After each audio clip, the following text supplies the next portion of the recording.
Recurring exports from GeckoChat have a wealth of really interesting features unique to recurring exports, and so we're going to examine them in this video.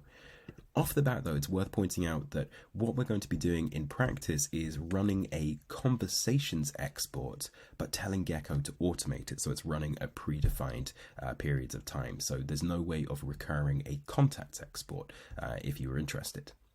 To get started with the recurring export, Settings, Exports, and then click Create an Export in the Recurring Exports card. From here on in, much like workflows, we have a 5-step wizard builder. The first thing we need to do is give our export a name,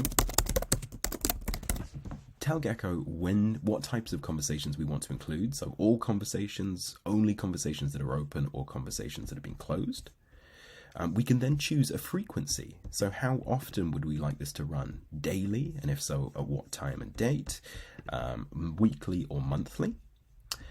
Do we also want to choose data from a particular starting point? So let's say we're not interested in historical data that much, but we do want something from just the start of this year.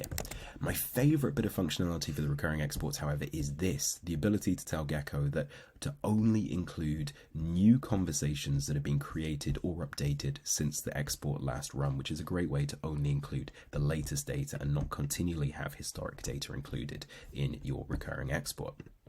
Finally, choose which agents you want to send this particular export to, and then you have the option of sending this to an SFTP server. Now, this is often used for schools who are looking to integrate with CRM systems, and it's quite straightforward and self-explanatory. Just pop in your SFTP information, test the integration if you want, and you're away.